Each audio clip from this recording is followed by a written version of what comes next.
was. But I'm happy to go into that later on. But first of all, I'm delighted to address the people of Dunbar and East Lothian tonight to put forward a positive case for independence. But before doing so, can I just say how sad I am that Jim Sillars is understandably unable to attend tonight, and to put on record my own huge admiration and affection for Margaret MacDonald, both as a woman and a politician. She will be hugely missed by all in the Scottish Parliament, and not just by those of us who share their dream of making Scotland an independent country. I'll be the first to acknowledge that among you here tonight there will be a range of views at this stage. However, I do hope that you'll leave at the end of this event with an appetite to learn more. I hope you'll see the opportunity we have as a nation through having the range of powers a normal nation state has. And I hope you'll also see the potential through independence to tailor policies to address Scotland's distinct societal problems and challenges.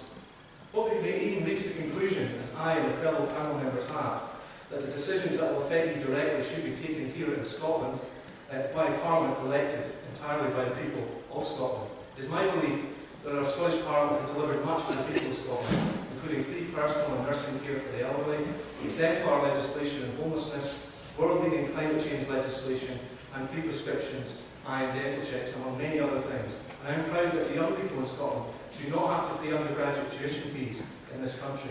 The abolition of fees reaffirmed Scotland's tradition as a nation that, during the 16th century, introduced the first free education system in the world. Scotland's Parliament is reflecting Scotland's priorities and needs in devolved areas, but we face constraints in what else we can achieve. The No campaign needs to explain why we would be so incapable of taking decisions for ourselves, while a country similar in size, like Norway, tops the Human Development Index league tables, and with their oil fund that they started in 1990 has amassed more than £502 billion in funds by this year, owning approximately 2% of all the shares on the global stock markets. By contrast, the UK has set aside £0 from 4 decades of Scotland's oil and gas as a legacy for Scotland's future. It's not too late. 90% of the known reserves of up to 24 billion barrels of North Sea oil are within what would be Scotland's main boundary. So whatever future oil extraction does take place, we could create a similar fund for an independent Scotland. The UK is the fourth most unequal society in the developed world.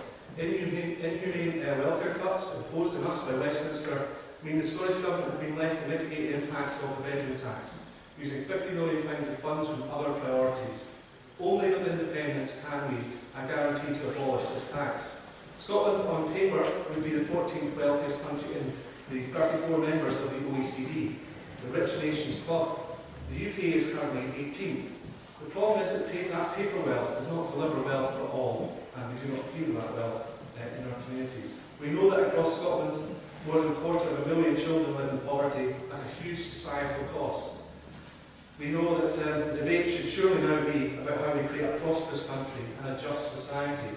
On Europe, Scotland's future sets out that Scotland shall remain part of the EU after a yes vote. We will negotiate the terms of our continued membership from within the UK and between a yes vote and independence in March 2016.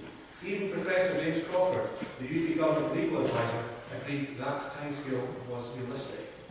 We don't propose to join the euro, but instead stick with sterling, and the Fiscal Commission Working Group have explained why that is the optimal arrangement both for Scotland and the rest of the UK.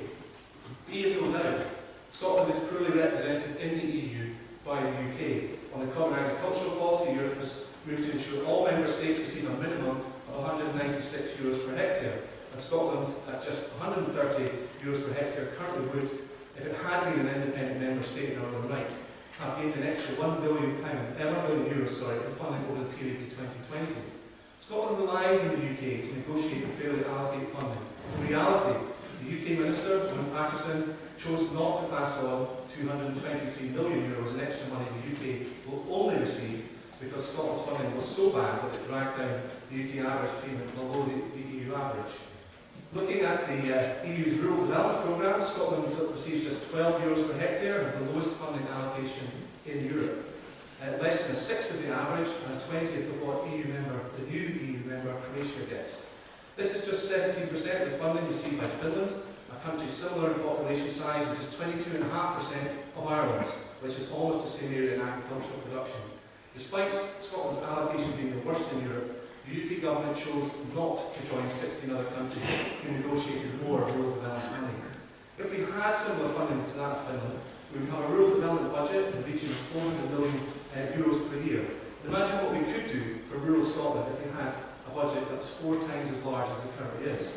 On the economy, Scotland outperforms the rest of the UK with higher employment, lower economic inactivity and lower unemployment. We have used the limited fiscal powers at our disposal to introduce the small business bonus scheme, the most generous rates relief package in the UK, worth £560 million a year in this year alone, helping keep high street businesses open and protecting jobs. What more could we do to stimulate business with the full fiscal powers that independence delivers? Westminster's pursuit of austerity has delayed economic recovery in Scotland and East Lothian.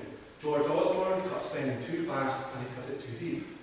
But Scotland is a resource-rich country with a skilled workforce, world-leading academic institutions and innovative businesses. We excel in engineering and life sciences.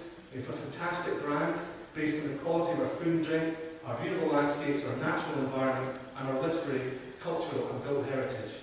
We have the talent and skills to succeed. Many do succeed despite the system. However, in my lifetime, I've seen many of my friends and relatives have to leave these shores for a living. What we lack is the political and economic framework to maximise our chances of success.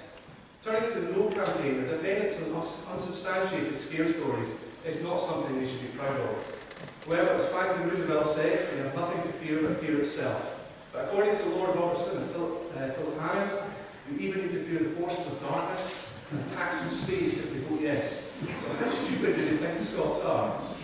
At its most fundamental level, on the yes side, we believe that decisions about the future of Scotland and which affect the people of Scotland are best made by those who know and care most about our great country. All of us that choose to live and work here, the people of Scotland, that is you. Imagine, if you will, that the debate was instead about whether an independent Scotland remain independent or whether it opted to join the UK. Any campaign being run now to persuade Scotland to join the UK would, in our view, be doomed from the start. Why so? Just imagine some of the leading propositions, the case that we are putting to you, the people of Scotland. Your main parliament will move hundreds of miles away, your MPs there will be in a tiny minority. You will get a government you don't vote for, all of your oil and gas revenues will be handed over to the London Treasury, along with almost all other tax revenues you generate, and you only get back around 60%. You will solve the wounds despite Scotland having stronger tax receipts than the UK for the last 33 years in a row. London politicians will falsely claim that it is you that is being subsidised by them. The biggest nuclear weapons arsenal in Western Europe will be built on the River Clyde, 30 miles from your largest city, despite being opposed by your MPs and your people. You will join a country where health and education services are being privatised in contradiction of your values. Now and then you'll get dragged into an illegal foreign war, despite hundreds of thousands of you protesting and your MPs voting against it. An austerity budget will be imposed from London, cutting jobs, threatening provision of vital public services in Scotland. Now, if you agree with me that such a proposition would be against Scotland's interests, then why on earth would we turn down the opportunity, which we may never have again, to leave such an unequal union that currently constrains our country? Why would we vote to prevent our people from achieving their full potential and consign us to policies that are blatantly not in our name? Why wouldn't we want the economic powers we need to allow Scotland to flourish and our people to succeed? Ask yourself this too. Has any country that has left the control of London ever asked to come back? Certainly not Ireland, not Canada, not Australia, not New Zealand, not the USA. All started with lower wealth per head while under London's control, and all now have higher wealth per head now they're independent from the UK. The yes vote is not a vote for my party. It is not a vote for Mr Salmond. In May 2016, the first Scottish General Election will be held, and while I hope you don't vote against us, you can change the Scottish Government if you choose at that point. But we will always thereafter only have governments that Scotland elects, and this is a fundamental principle of democracy. Scotland will not become a land of milk and honey overnight. It will take work, but independence will immediately deliver a new political framework. It will offer opportunities to change our society for the better. We'll have a written constitution developed in a democratic way which will enshrine the values of the people of Scotland. Scotland's future will be in Scotland's hands, your hands. We have come a long way. Mahatma Gandhi famously said in his successful campaign for Indian independence, incidentally another country that's not asked to come back under London control. First they ignore you, then they laugh at you, then they fight you, then you win. As Jim Sellers would have said had he been here tonight, for 15 hours on the 18th of September, and for the first time since 1707, you, the people of Scotland, will be sovereign.